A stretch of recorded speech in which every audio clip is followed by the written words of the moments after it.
हरे कृष्णा। आप सभी का मैं इस रविवार के सत्संग में हार्दिक स्वागत करता हूं। आज का जो विषय है उसको शुरुआत करने से पहले, जैसे कि पूरे राष्ट्र में, पूरे जगत में, पूरे विश्व में कहते हैं हम हैप्पी फ्रेंडशिप डे। इसका मतलब क्या है? हैप्पी फ्रेंडशिप डे का मतलब क्या है?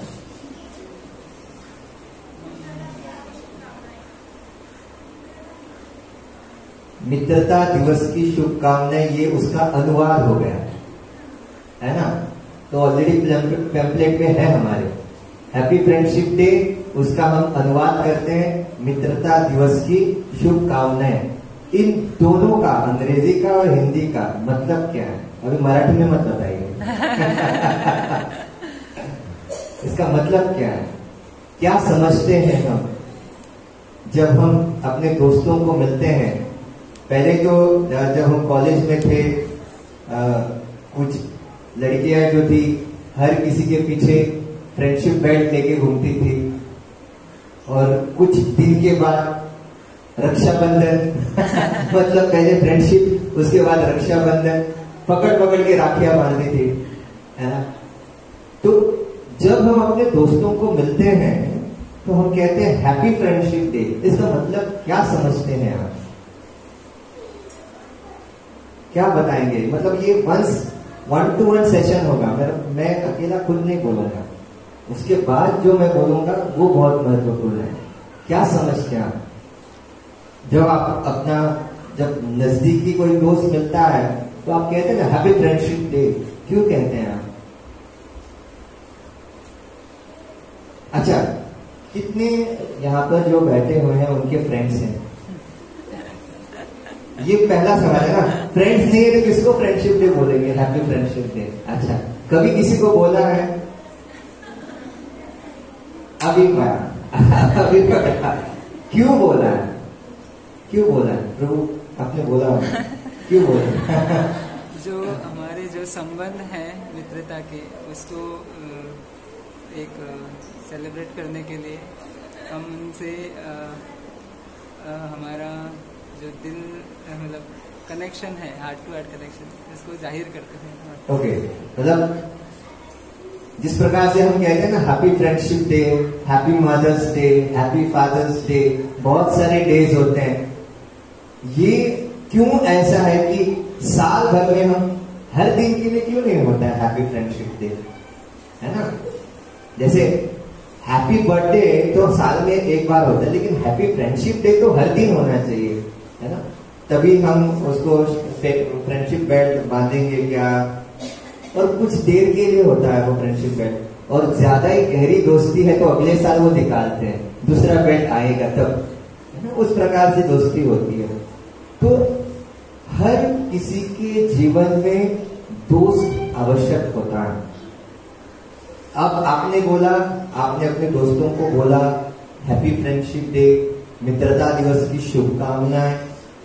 अपने जीवन में मित्र क्यों आवश्यक है?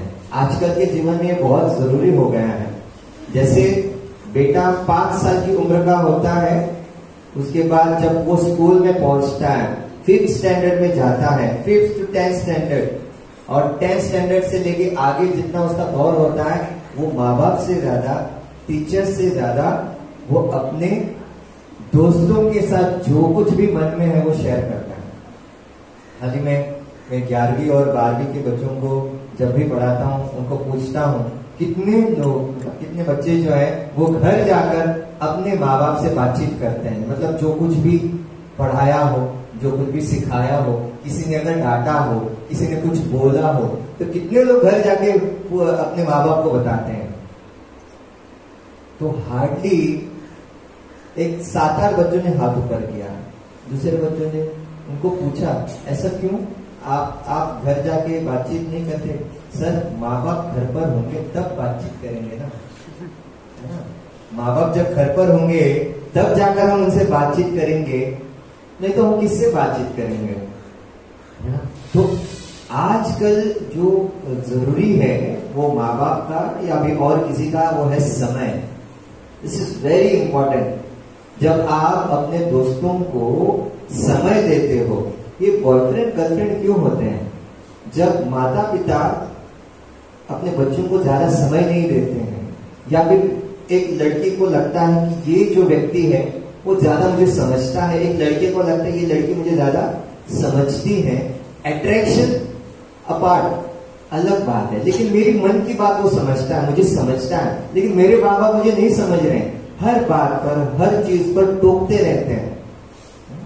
यही व्यक्ति है जो मुझे टोकता नहीं है, ये मुझे पूरी स्वतंत्रता देता है, but that is not maturity. स्वतंत्रता देता है इसका मतलब ये नहीं है कि आप में वो परिपक्वता, मैच्योरिटी आ गई है। बहुत जरूरी होता है ये बात। और दूसरी बात, मैंने पूछा मेरे विद्यार्थी, क्योंकि ये 12वीं 11वीं 12वीं का जो उम्र होती है, 16वां वर्ष जिसको मराठी में बोलते हैं, 16वां वर्ष धोख्याचं, है ना।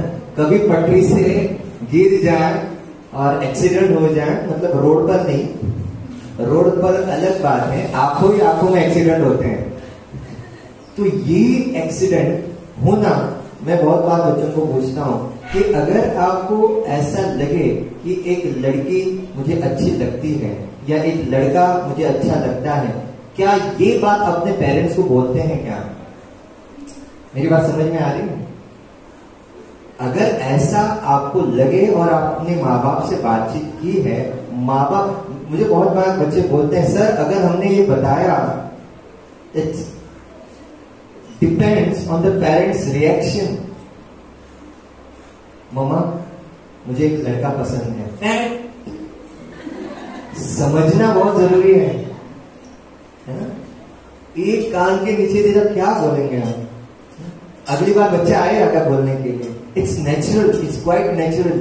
लेकिन जिस उद्देश्य से हम अपने मार्ग पर जा रहे हैं, मतलब 11वीं 12वीं, उसके बाद जो हमारा लक्ष्य है उसको अगर पाना है, तो these are obstacles in our life, है ना।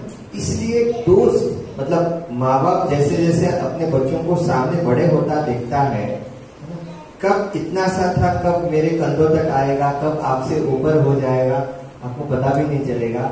अगर आपने उसको समय नहीं दिया, कब आपके हाथ से वो छूटकर चला जाएगा, आपको मालूम भी नहीं पड़ेगा, और बाद में वो रोते रहते हैं। इसलिए हर एक व्यक्ति को चाहिए कि अपने जीवन में दोस्त होना और अपने मन की भावनाएं बताना। इसलिए आजकल स्कूल और कॉलेजेस में काउंसलर सिस्टम शुरू किया है। बहुत बार बच्चे अपने मन की बात टीचर्स को भी नहीं बताते, दोस्तों को भी नहीं बताते, तो किसको बताएं? एक न एक दिन उनका वो ब्लास्ट हो जाता है ना। तो ये ब्लास्ट रोकने के लिए गवर्नमेंट ने काउंसलिंग सिस्टम, वो तो काउंसलिंग सिस्टम टेम्पररी है। ये जो हॉस्पिटल है हमारा, इस्कॉन का मंदिर है, जहां पर सभी लोग आ सकते हैं। भगवान को देखने के बाद क्या है, प्रॉब्लम्स अपने जीवन में आएंगे, लेकिन उन प्रॉब्लमों को फेस कैसे करना है या उन प्रॉब्लमों को कैसे हटाना, ये भगवान ही तो करते हैं। काउंसलर कहाँ तक आपकी सहायता कर सकते हैं, है ना। दोस्त एक समय तक ठीक है, लेकिन अपने जीवन में सही दोस्त कौन है, इसको जानने के लिए आज हम ये कथा शुरू करने जा रहे हैं। एक दोस्त कैसा होता है, जो हर एक जब हम 11वीं हमारी शुरू हुई, हमने बच्चों को बोला कि यहाँ पर बैठे और कितने दोस्त एक साथ बैठे हैं, और एक दो बच्चों ने साथ साथ बैठे ना, पहला ही दिन होता है, साथ साथ बैठते हैं। तो 2 लड़कियां बैठी थी, तो उन्होंने हाथ ऊपर किया, सर हम एक साथ हमने पढ़ा है। मतलब आप ये दोस्त हैं आपकी, कैसे मालूम पड़ा? सर इसने मुझे मुसीबत के समय मदद की। कैसी मुसीबत? सर सबके सामने बोलूं? हाँ बोलो, क्या प्रॉब्लम है? एग्जाम थी ना सर, कॉपी करने के लिए मदद की, पागल है, कॉपी करने के लिए मदद की। सर मुसीबत मेरी थी, है ना। जो कोई बैठता है वो जानता है मुसीबत कैसी होती है। तो दोस्तों की भी अलग अलग परिभाषा है, अलग अलग कैटेगरीज है। कौन किसको कैसा दोस्त मानेगा, किस समय किस मोड़ पर, समझ नहीं सकते। यहाँ पर हम आज देखने वाले हैं कि सही दोस्त कौन है। तो अपने पैम्फलेट पर कुछ लोगों ने देखा होगा, कृष्ण और सुदामा। मैं आज एक लेक्चर सुन रहा था, इतना मैं भाव विभोर हो गया। क्या कथा है सुदामा की।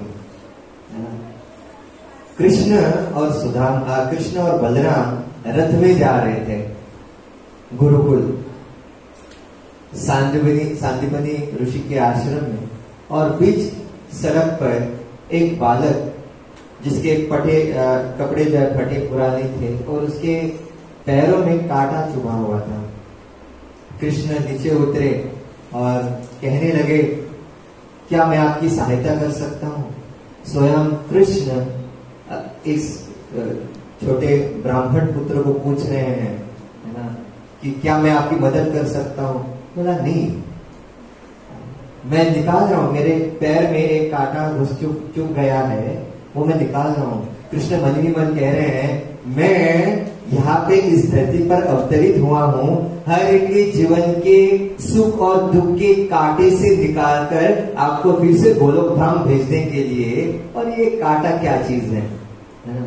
तो कहता है आ जाओ, उसको बिठाते हैं। वो भगवान जो है उसका पैर अपने मुंह के पास लेते हैं, अपने दांतों से वो कांटा निकालते हैं। मतलब आप सोच सकते हैं कि भगवान अपने भक्त के लिए किसी भी स्तर पर जाने के लिए तैयार है, और उसको रथ पर बिठाकर सांदीपनी मुनि के आश्रम में चले जाते हैं। और जैसे ही वो चले जाते हैं, एक दिन ऐसा हो जाता है आश्रम में। अभी देखिए, भगवान के लिए कुछ मुश्किल नहीं है, भगवान सब कुछ उन्होंने सीखा हुआ है, लेकिन लोगों को उदाहरण स्थापित करने के लिए वो सांदीपनी ऋषि के आश्रम में गए, उन्होंने गुरु को अपनाया। तो एक दिन सुदामा को पूछा कि कल जो हमने श्लोक आपको पढ़ाया वो जरा पढ़ के बताइए, श्रवण कीजिए। और जैसे ही सुदामा आए सामने, कहने लगे, गुरुजी माफ कीजिए, ये श्लोक मुझे नहीं आता। अच्छा, साइड में रहो, आपको पनिशमेंट मिलेगी। तो कृष्ण को पूछा, कृष्ण तुम आ गए हो। तो कृष्ण भी आए, दोस्त को देखा, और अभी कृष्ण को पूछा, चलो कल का श्लोक बताओ। कृष्ण के लिए क्या मुश्किल है। वो सिर खुजलाए, कहने लगे, मुझे भी नहीं आता, तुम्हें भी सुदामा के साथ पनिशमेंट मिलेगा। ये हुई बात, है ना। तो कृष्ण भी बहुत खुश हो गए, कहने लगे कि चलो अभी सुदामा के साथ हम जाएंगे। तो अभी यहाँ पर कृष्ण और सुदामा दोनों एक साथ है। तो उनके गुरु उनको कहते हैं कि आपको जंगल में जाना है, लकड़ियां तोड़ के लाना है। तो वो गुरु माता के पास जाते हैं, उनको प्रणाम करते हैं, और उनसे जो भी साहित्य चाहिए वो लिस्ट मतलब लेते हैं कि जंगल से इतनी इतनी लकड़ियां चाहिए। तो दोनों जाते हैं।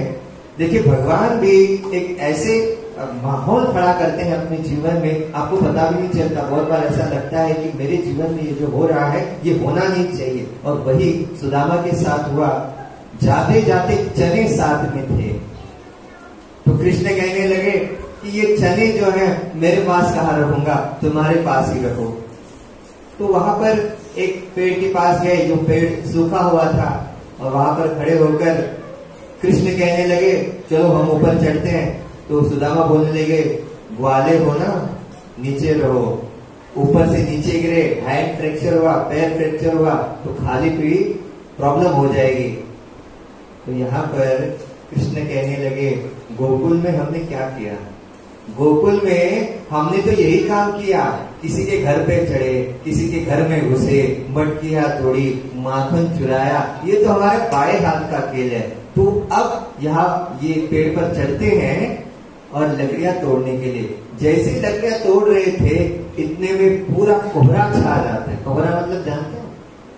कोहरा का मतलब क्या? फॉग, पूरा अंधेरा छा जाता है, तूफान जैसा मच जाता है और तेज बारिश होने लगती है। अभी नीचे सुदामा है, ऊपर कृष्ण है, लकड़ियां तोड़ रहे हैं और यहाँ पर सुदामा को भूख लगती है। सुदामा जो उनके पास गुरु माता ने चने दिए थे वो खाना शुरू करते हैं। उनका कोटा खत्म हुआ, अभी दूसरा क्या करें, कितनी देर तक देखेंगे, है ना। तो दूसरा कोटा भी उन्होंने खाया, कृष्ण का कोटा खत्म किया। तो ऊपर से कृष्ण जो है कुछ दिखाई नहीं दे रहा है, लेकिन कृष्ण पूछ रहे हैं ये आवाज कैसी आ रही है। नहीं, वो बोले इतनी ठंड है ना, ठंड की वजह से मेरे दांत कड़कड़ा रहे हैं तो इसकी वजह से मेरे दांत जो है इतने कड़कड़ा रहे हैं, इतनी सर्दी है, तो मैं यहाँ पे ऐसा खड़ा हूँ। तो कृष्ण लकड़ियां तोड़ते हैं, नीचे उतारते हैं और कहते हैं यार सुदामा बहुत भूख लगी है, वो चने ला चने खाकर मैं कृष्ण मुझे बहुत भूख लगी थी, मैंने अपने भी चने खाए और तुम्हारे भी खा लिए। अरे दरिद्री, ऐसा कृष्ण के मुंह से ऐसे निकल गया। देखिए कि ये ऐसा योग है जहां पर कृष्ण को नहीं बोलना चाहिए था, कृष्ण ने ऐसे ही बोल दिया अरे दरिद्री। इसीलिए सुदामा अपने पूरे जीवन में जो है दरिद्री हो गए। देखो माइक ने भी अपना जीवन छोड़ दिया तो ये बहुत जरूरी होता है कि कृष्ण और सुदामा जैसे जैसे गुरुकुल से पास आउट हो गए, मतलब पास आउट हो गए, सेंड ऑफ वगैरह होता है ना, पास आउट हो गए और अपने अपने घर चले गए। अभी होता क्या है, कृष्ण द्वारका के बहुत बड़े द्वारकाधीश हो गए। मथुरा से जब वो चले जाते हैं तो एक द्वारका पूरी बनाते हैं, द्वारकाधीश माने जाते हैं। और इस साइड में ब्राह्मण कहलाने वाले ये सुदामा जो है वो दरिद्र का जीवन जीने लगे। सुदामा को 4 पुत्र थे और उनकी पत्नी थी सुशीला। उनकी पत्नी का नाम क्या था? सुशीला। नाम से ही पता चलता है सुशीला का मतलब क्या है ना, जो शीलवान हो, जो अपने पति से एकाग्र हो। नाम से कुछ लोगों को पता चलता है ये सुशीला है। कुछ लोग आजकल जो नाम रख रहे हैं शांति नाम रखते हैं शांति, है ना, लेकिन घर में अगर तहलका मचा देती है। कुछ लोग अलग अलग नाम रखते हैं, शांति हो या फिर आरती हो। उनकी ये हर दिन पति आते उनकी आरती निकालती है, मतलब कैसी आरती समझ सकते हैं है ना। हर बात पर टोकते रहते हैं, हर बात पर कुछ ना कुछ तो ढूंढते रहते हैं। तो जब इस बार यहाँ पर हम देखते हैं कि सुदामा कहते हैं, ये बहुत समझने और सुनने की बात है। सुदामा कहते हैं हे भगवान, आपने मुझे जो ये पत्नी दी है, मैं आपका बहुत ऋणी हूं। समझ में आ रहा है कुछ? अभी यहाँ पर बैठे कितने लोग बोल रहे हैं, भगवान से कह रहे हैं आपने जो हमें पत्नी दी है हम आपके बहुत ऋणी हैं है ना। भगवान से कितने लोग कहते हैं कि भगवान आपने जो पति दिया है ना, हम आपके बहुत ऋणी हैं। इसलिए कुछ लोग जाते हैं वट सावित्री के लिए, जाते हैं कि नहीं जाते? जाते हैं और क्या कहते हैं, मांगते हैं ना, 7 जन्मी हाथ है ना, यही पति चाहिए। बहुत बार कहते हैं। कहने का तात्पर्य क्या है, यहाँ पर कृतज्ञता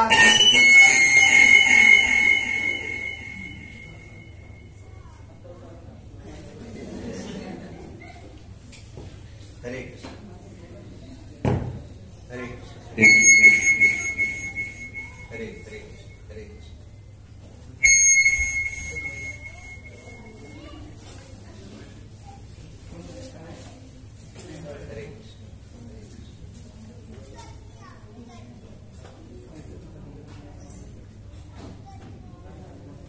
आपको मेरी आवाज सुनाई नहीं नहीं अरे अरे हरे हरे कृष्णा हरे कृष्णा। एक होता है बोलना, एक होता है चिल्लाना, है ना? ओके, हरे कृष्णा। सबको मेरी आवाज सुनाई दे रही है? तो कुछ लोगों को जो फोन पर वगैरह बोलते हैं ना, पहले के लोगों को उतना ये जानते नहीं थे, मतलब व्यक्ति बहुत दूर है तो आप चिल्लाते हैं। आप फोन पर बोल रहे हैं, वो फोन दूसरे व्यक्ति के कान पर है, तू काय को है तमको यार वो फोन पर बोल रहे हैं वो आराम से सुनाई देगा। लोगों को लगता है वो दूर है, इसका मतलब क्या चिल्ला के बोलना पड़ता है। ऐसा तो नहीं है ना? है तो हम विल कम बैक कि सुदामा अपनी पत्नी से इतने खुश थे कि हर मुसीबत के समय में वो उनके साथ थे। 4 उनके पुत्र थे। तो अभी क्या है, सुदामा को ठीक से रहने के लिए घर नहीं है, पहनने के लिए कपड़े नहीं है, और खाने के लिए एक मतलब अन्न भी नहीं है, अन्न के दाने भी नहीं है। तो अभी ये जो सुदामा की पत्नी उनके पास जाती है, उनको बहुत दुख होता है कि मैं यहाँ पर घर में होते हुए भी मैं अपने पति को कुछ नहीं दे सकती। घर में होगा तब आप दोगे ना, कुछ है ही नहीं तो क्या दोगे? और उससे भी ज्यादा बच्चे भी भूखे हैं अभी, अब सब कुछ खत्म हो गया है। भगवान आपको ऐसी स्थिति में भी डालते हैं कि सब कुछ खत्म हो जाता है और एक ही आपका एक होप होता है, वो है कृष्णा। तो उनकी पत्नी आकर सुदामा से कहते हैं कि मैंने सुना है, देखिए पत्नी का भी एक स्वभाव होता है अपने पति से बोलने का, एक लिहाज बोलते हैं उसको। क्या बोलते हैं उसको? जो आजकल कम दिखाई दे रहा है ना? मैंने हमारे बच्चों को भी पूछा, कितने ऐसे बच्चे हैं जिनके माता पिता, मतलब जिनकी माता है, अपने आपके जो पिताजी हैं उनका नाम लेते हैं। नाम मतलब जानते हैं ना? मतलब आपके जो एजी है ना, एजी ओजी, उनके नाम लेते हैं। तो बहुत सारे बच्चों ने हाथ ऊपर नहीं किया, एक 4-5 बच्चों ने ही किया, क्योंकि ये जमाना भी बदल रहा है ना? तो बोला जाता था कि अगर हमने पति का नाम लिया तो पति, ऐसे बोला जाता था। तो आजकल जो नाम ले रहे मतलब हर दिन उसको मार रहे हैं है ना? तो एक लिहाज होता था कि यार, एक संस्कार था जो आजकल कम होता जा रहा है, एक रिस्पेक्ट था, वो एक दूसरे के प्रति होना बहुत जरूरी है, जो यहाँ पर हम सुदामा और सुशीला इन दोनों के बीच हम देख रहे हैं। सुदामा जो है वो अपनी पत्नी से कहते हैं कि अब तुम जो देख रहे हैं कि हमारे बच्चे बहुत भूखे हैं, उनको खाने के लिए कुछ नहीं है।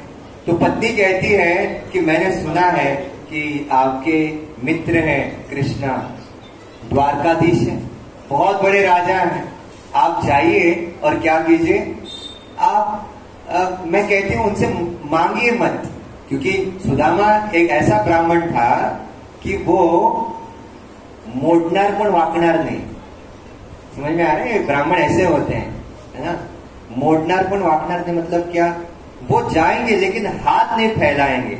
हम जो है कृष्ण को मिलने के लिए जाएंगे, लेकिन तुम बार बार ये कहती हो तो हम जाएंगे। ये पत्नी की एक आदत रहती है, अपने पति से अगर काम करवाना है तो लगी रहती है, मतलब काम करवाना ही है तो छोड़ती नहीं है। जब तक वो काम नहीं होगा तब तक उनको छोड़ते नहीं है।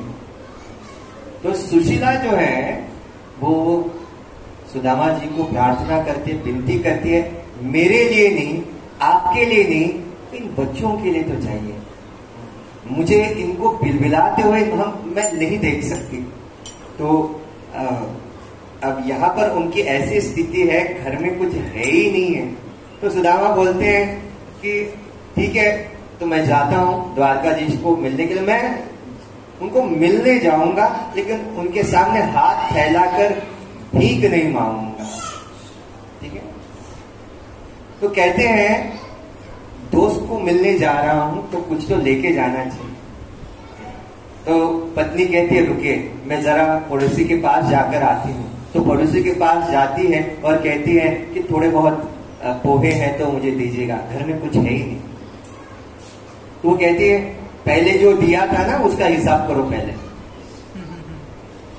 आपने बोला 2 दिन के बाद लाऊंगी, 3 दिन के बाद लाऊंगी, एक भी दिन नहीं है। देखिए मेरे पति जो है वो जा रहे हैं द्वारकाधीश को मिलने के लिए, वो कुछ ना कुछ तो इंतजाम करके ही आएंगे, तो आप क्या कीजिए, थोड़ा बहुत कुछ है।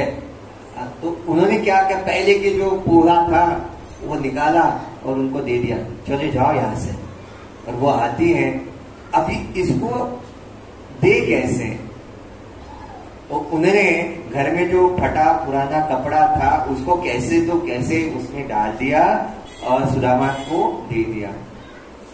अभी सुदामा जी वहां से निकल पड़े, तो जैसे ही वो निकल पड़ते हैं वो सोच रहे हैं कि मैं क्यों जा रहा हूं, है ना। वो उनकी मन में क्रियाकलाप चल रहा है कि मैं कृष्ण के पास जाऊंगा, उनको मैं देखूंगा, मेरे मन भर जो है उनका दर्शन करूंगा, लेकिन मैं उनसे मांगूंगा नहीं। लेकिन क्या कृष्ण मुझे पहचानेगा? इतने सालों बाद मैं उनको मिलने के लिए जा रहा हूं, क्या कृष्ण मुझे पहचानेगा? ये क्यों मैं बता रहा हूं, क्योंकि द्रुपद और द्रोण, इनकी कहानी सुनी है आपने, जहां पर द्रोण जो है बचपन में, यहाँ पर द्रुपद जो है उनको वचन देता है कि आधा राज्य मैं तुम्हें दूंगा, और जैसे ही वो वहां पे जाता है तो कहता है ब्राह्मण तू भीख मांगने के लिए आया है, जितना चाहिए भीख मांग ले और यहाँ से चला जा। तो ऐसा तो मेरे साथ नहीं होगा ना, मैं तो ठहरा एक गरीब ब्राह्मण, मेरे पास कुछ भी नहीं है, वस्त्र भी देखो फटे पुराने हैं, उनके पास कितनी सारी रानियां होंगी, मुझे देखकर वो क्या बोलेगी? वो देखेगी या मुझे ऐसे ही धुतकार कर मुझे छोड़ देंगे, धक्के मारकर निकाल देंगे? नहीं, मेरे कृष्ण जो है मुझे पहचान लेंगे, मेरे कृष्ण जो है मुझे संभाल लेंगे, मेरे कृष्ण जो है मुझे आलिंगन देंगे। इसी भावना में देखिए कैसे हमारा मन भी जो है इस प्रकार के बहुत सारे विचार में से भरा हुआ है। हमारे दुख भी ऐसे होते हैं, है ना। क्या कृष्ण मुझे सही में मदद करेंगे? क्या सही में कृष्ण जो है मुझे अपनाएंगे, स्वीकार करेंगे क्या?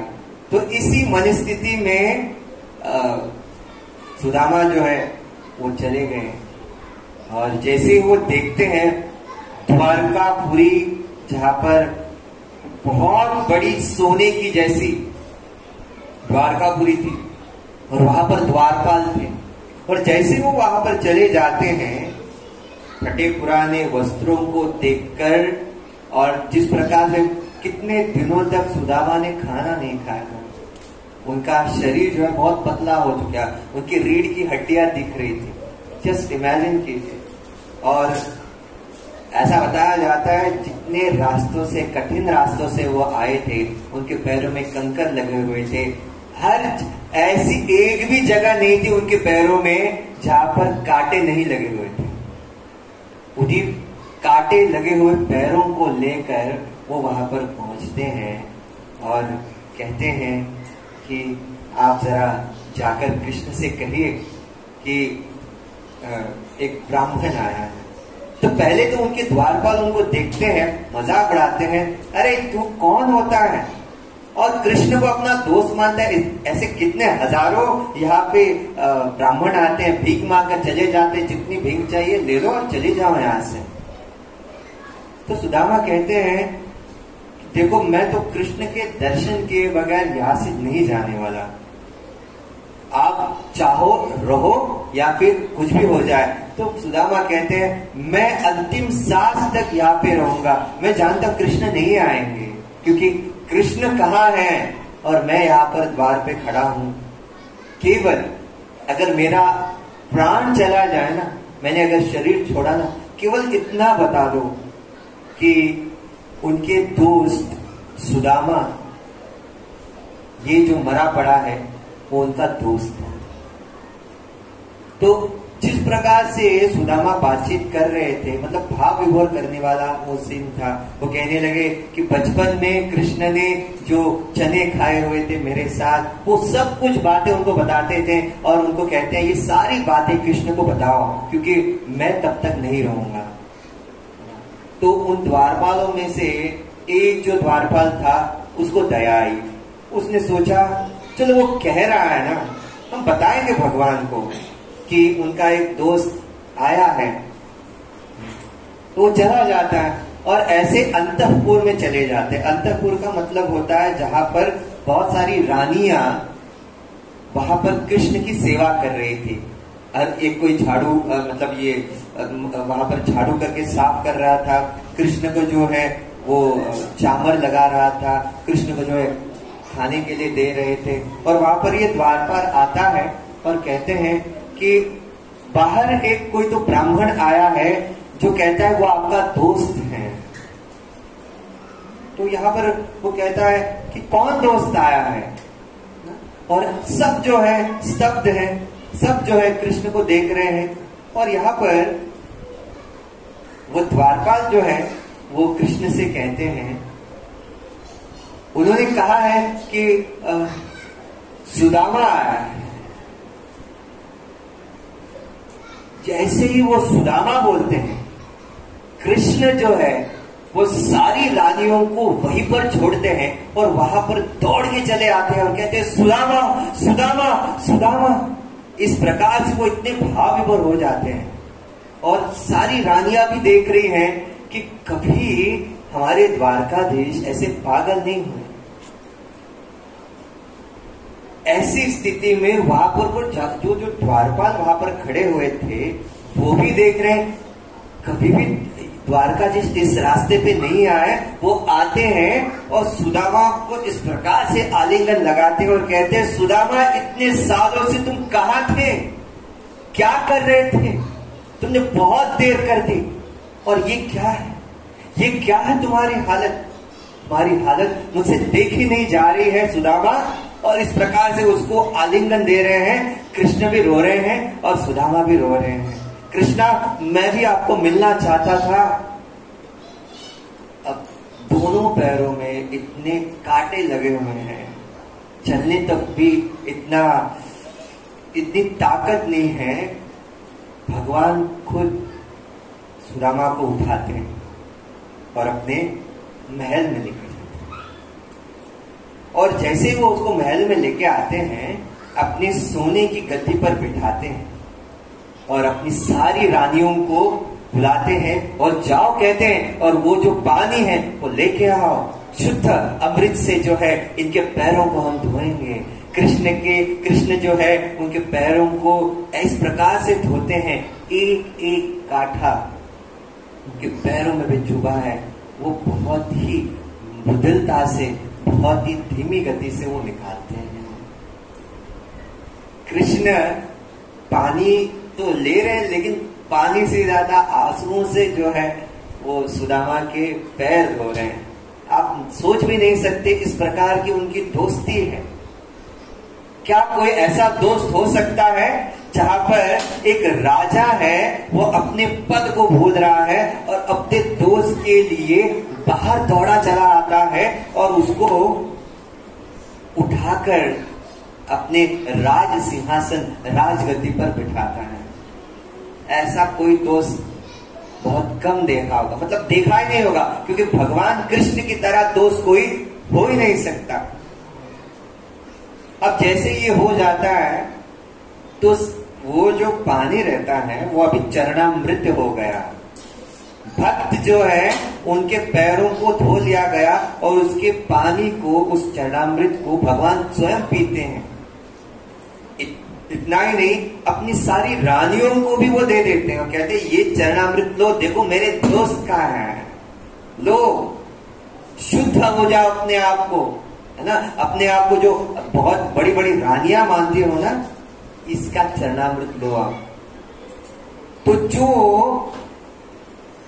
रुक्मिणी देवी स्वयं लक्ष्मी का रूप है, जैसे ही वो चरणामृत लेती है वो अपने आप को ताकतवर मानती है।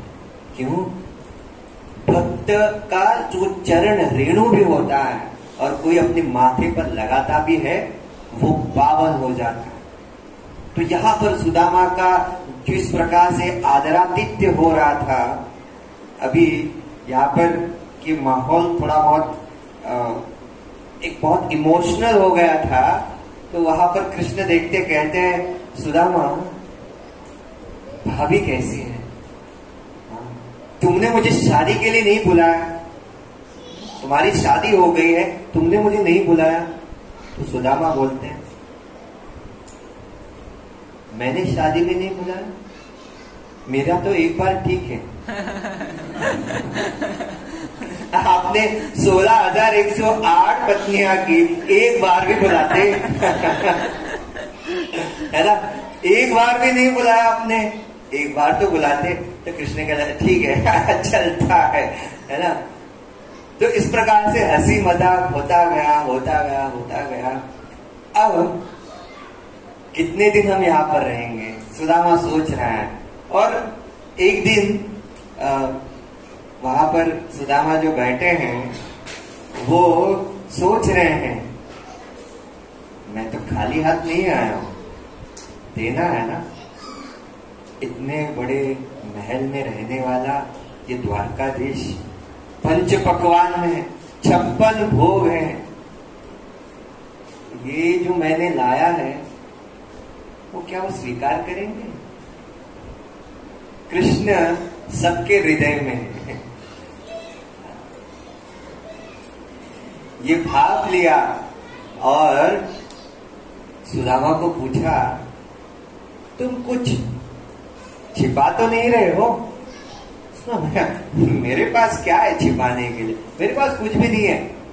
आप खाली हाथ नहीं आ सकते, भाभी ने कुछ तो भेजा है ना। कहा भाभी? काहे की भाभी? कुछ नहीं भेजा। नहीं, ये जो तुम्हारे कनवटी पर लगा है, कमर पर बांधा हुआ है, मैं देख रहा हूं कुछ तो है। नहीं नहीं कृष्णा, वो मैं तुम्हें नहीं दे सकता। ऐसा करते हुए सुदामा वहां से भाग निकले और यहाँ पर कृष्ण जो है उनको पकड़ते हैं और उनसे वो छीन लेते हैं, और जो भी पोहा था वो खुद खाने के लिए शुरुआत करते हैं। इतने में रुक्मिणी देवी आते, उनका हाथ पकड़ती है। आपको क्या लगा? इसके ऊपर केवल आपका अधिकार है, 16,108 इन सब का अधिकार है। आप बारीक बारीक बारीक बारीक कण करके दो सबको, है ना। तो अब यहां पर कृष्ण कहते हैं सुदामा से, आपने जो है मुझे गोकुल की मेरी यशोदा माता की याद दिलाई। खुश होगा। जैसे ही रुक्मिणी देवी जो लक्ष्मी के रूप की अवतार है, जैसे उन्होंने वो पोहा खाया, सुदामा का नसीब बदल गया। जहां पे वो रहते थे पोरबंदर, जो कुटिया थी वो महल में बदल गई। कितने लोग लक्ष्मी जी के पीछे पड़े हैं। क्यों पीछे पड़े हैं? अभी दिवाली आने वाले, आई माजा गरी ही दिवाली, है ना। लोग कहते हैं क्यों? दिवाली से ज्यादा इंपॉर्टेंट क्या है? रात का समय। क्या होता है उस समय? लक्ष्मी पूजन। हर कोई व्यक्ति जो है लक्ष्मी की पूजा करता है। क्यों करता है? लक्ष्मी की पूजा क्यों की जाती है? लक्ष्मी की पूजा क्यों की जाती है? धन, है ना। धन धन धन धन, money, money sweeter than Honey, है ना। तो यहाँ पर हम देख सकते हैं धन पाने के लिए लोग जो है वो लक्ष्मी के पीछे पड़े रहते हैं, लेकिन यहाँ पर लक्ष्मी ही स्वयं जो है सुदामा को माला माल करती है। क्यों? क्योंकि वो कृष्ण के मित्र हैं और कृष्ण की सेविका लक्ष्मी है। तो जब आप देखेंगे यहाँ पर कोई गुजराती वगैरह है, गुज्जू वगैरह कोई नहीं है ना, वो लोग जो है लक्ष्मी नारायण की पूजा करते हैं। क्यों करते हैं जानते हैं? अगर नारायण आए ना, लक्ष्मी पीछे पीछे आएंगी, और लक्ष्मी जो है वो चंचला है, एक स्थान पर नहीं रुकती। अगर आप नारायण की सेवा करते हैं तो लक्ष्मी अपने आप वहां पर आ जाएंगे। तो जैसे ही उन्होंने ये चावल, वो जो पोहा खाया, पूरा मतलब कुटिया जो है वो महल में परिवर्तित हो गई। अब 10 दिन के बाद सुदामा कहते हैं, कृष्ण मैं आपसे विदा लेता हूं। आया किस लिए था, भेजा किस लिए था, और मैं जा रहा हूं खाली हाथ। तो अभी कृष्ण उनको विदा करते हैं, जैसे ही वो जो कपड़े में आया था उसी में उसको विदा करते हैं। तो जैसे वो विदा करते हैं, यहां पर रुक्मिणी देवी उनको कहते हैं, आपने उनको बोला क्यों नहीं कि उनकी स्थिति अब बदल गई है, उनकी स्थिति जो है वो बदल गई है। एटलीस्ट जब वो जाएगा वो अपनी मेंटेलिटी तैयार करके जाएगा। देखो कृष्ण के पास में गया तो मुझे ये सब कुछ मिल गया। तो वो रुक्मिणी को कहने लगे, रुक्मिणी तुम अभी नादान हो, तुम भक्ति समझी ही नहीं हो। सुदामा ऐसा है जो, देखिए वो आया था मांगने के लिए, लेकिन मांग नहीं सकता। मैं देना चाहता हूं, मैं दे नहीं सकता। समझ में आ रहा है? अभी उसको मैंने बोला कि मैंने तुम्हें दे दिया, लेकिन उसने मांगा ही नहीं है, तो मैं क्यों दूं? तो मांगने वाले ने नहीं मांगा, देने वाले ने नहीं दिया यहां पर, तो मैं क्यों बता रहा हूं? तो यहां पर सुदामा की जो भक्ति है वो निस्वार्थ प्रेम की भक्ति है। उसमें तनिक भी, लव मात्र भी स्वार्थ नहीं है। तनिक भी मन में नहीं है कि यार कृष्ण के पास आया, कृष्ण ने मुझे खाली हाथ भेजा, वो भी पुराने कपड़े पहन के। आगे गए, उद्धव बोला, भगवान अब वो चल के आए थे ना, रथ पे सवार होकर तो उनको भेजना था। उद्धव तुम भी पागल हो, तुम भी नहीं समझे। अभी उस समय उसके पैरों में कांटे लगे हुए थे, ठीक से उनके चरण जो है वो द्वारका को कहां लगे हुए थे? जहां पे भी भक्त होता है, जहां पे भी भक्त अपने कदम रखता है, वो स्थान पवित्र तीर्थ स्थान बन जाता है। अगर उनको रथ पर सवार होकर मैं भेजता तो मेरे द्वारका को उनके चरण कहां लगते? तो पूरे द्वारका को उनके चरण लगने हैं, तो मैंने उनको चरण ऐसे चल के भेजा ताकि मेरी द्वारका पवित्र हो जाए। तो भक्त और भगवान, इन दोनों का नाता कैसा है देखिए। मतलब भगवान जो है वो कैसे समझते हैं अपने भक्तों को, और भक्त जो है कैसे समझते हैं अपने भगवान को। अब सुदामा अपने घर आते हैं, घर आते तो घर ही नहीं है ना, कुटिया जो है बहुत बड़ा महल बन चुका है, और आकर वो देखता है यार ये अंडर डेवलपमेंट वाले आते हैं और हमारा जो है कुटिया ही गायब कर दिया, डिस्ट्रॉय कर दिया, डेमोलिश कर दिया, और उसकी जगह बहुत बड़ा महल बांध लिया। अब क्या करें, है ना।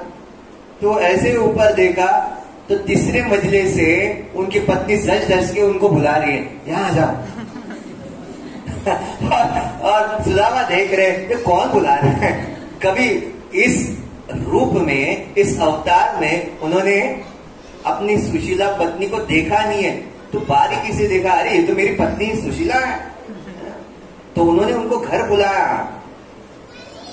आपको मैंने पहले बताया, सुदामा जो है वो खुश हो गए कि अपनी पत्नी और बच्चे उस महल में खुश हैं, लेकिन खुद महल में नहीं गए। महल के बाहर कुछ जगह पर, एक स्थान पर उन्होंने अपनी कुटिया की और उस कुटिया में रहने लगे और कृष्ण भक्ति का प्रचार प्रसार करने लगे। ये है सुदामा। अगर ये स्थिति हमारे ऊपर आन पड़ती तो हम क्या करेंगे? हम सोच भी नहीं सकते, है ना, हम सोच भी नहीं सकते। आप आए आएंगे घर पे, हमने कृष्ण आय चांगला कृष्णांग ना, पण कृष्णान दिला बघा. आता आता दिला ते का ना कसे म्हणते. हमारा वही है, हम दिए हुए को ना कैसे बोल सकते हैं. तो हम स्वीकार करेंगे यहाँ पर बहुत चांसेस हैं. सुख आता है तो हम भगवान को भूल जाते हैं. There are lots of chances. दुख में सुमिरन करो, सुख में ना कोई, है ना. आप दुख में भगवान का स्मरण कर सकते हैं. जैसे सुख आ जाता है, पहले कुटिया थी, थोड़ा बड़ा घर हो गया, बाद में महल हो गया, बाद में अपॉइंटमेंट कहाँ हो गया, और बाद में आप ऐसे पद पर रह जाते हैं, आप भगवान को ही भूल जाते हैं. तो इसलिए अपनी गरीबी को याद रखना और इस गरीबी में भगवान को याद रखना, और ये भगवान को याद रखते हुए भगवान के बारे में हमेशा सोचते रहना. सुदामा जो थे वो आसक्त नहीं थे किसी से. अगर वो आसक्ति थी तो वो उस महल में जाकर रहते थे. तो इस पूरे अध्याय में हम देखते हैं, अगर दोस्त हो तो वो सुदामा के जैसा. सुदामा जिस, और दोस्ती अगर निभानी हो तो वो हो कृष्ण की तरह. तो दोस्त को दोस्ती याद दिलाना और उस दोस्ती को निभाना, ये बहुत जरूरी बात होती है. तो यहाँ पर हम सुदामा और भगवान कृष्ण की जो घनिष्ठ मैत्री रहती है, इसी को ध्यान में रखते हुए कहते हैं happy friendship day. We should every day remember Krishna and Sudama. इन दोनों की दोस्ती को हमें हर दिन, हर क्षण, हर पल याद करनी है, ताकि दोस्त कैसा होना चाहिए और दोस्ती कैसे निभानी चाहिए, ये हम सुदामा जी से और भगवान कृष्ण से सीख सकते हैं. बहुत बहुत धन्यवाद. हरे कृष्णा. किसी के अगर कोई प्रश्न है, कोई सुझाव है, टीका है, अगर किसी को कुछ बुरा लगा हो तो मैं आप सभी से क्षमा याचना करता हूं. अच्छा, कितने लोगों को ये कहानी समझ में आई? कितने लोग घर जाके बताएंगे कृष्ण और सुदामा की कहानी? सब लोग जानते हैं, लेकिन बताना बहुत जरूरी होता है. बताना क्यों जरूरी होता है? क्योंकि जब आप बताओगे तब आपको याद रहेगा, और जब आपको याद रहेगा तो बाकी लोग याद रहेंगे कि आपने जो याद कर रखा था वो आपको याद करके फिर से याद करके बताएंगे, और ये यादों में आप खो जाएंगे. भगवान और सुदामा की ये जो दोस्ती है वो यादों की बारात है ना. और इसी को हम ध्यान में रखेंगे. और फ्रेंडशिप डे का जो एक उद्देश्य रहता है, खाली फ्रेंडशिप बेल्ट बांध के हम फ्रेंडशिप नहीं बना सकते, है ना.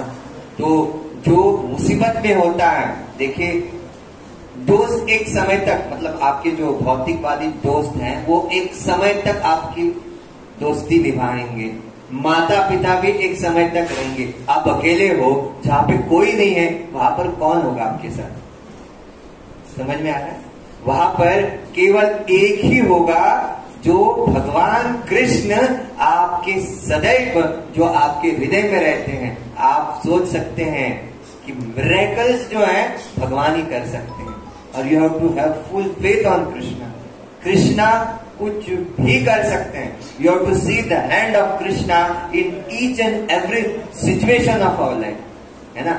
हर कोई परिस्थिति बता के नहीं आती. वो परिस्थितियां जो है उनका सामना करने के लिए भगवान खुद जो है हमें ताकत देती है. You have to see the hand of Krishna in each and everything. देखिए आप, मजा आएगा. जीवन जो है जीने का मजा ही कुछ अलग होगा. हमेशा भगवान को अपने साथ रखिए. इस every time next to me only, है ना. Have faith on Krishna, you will become fearless and you will always celebrate Friendship Day, because Krishna is the only best friend of yours. Hare Krishna.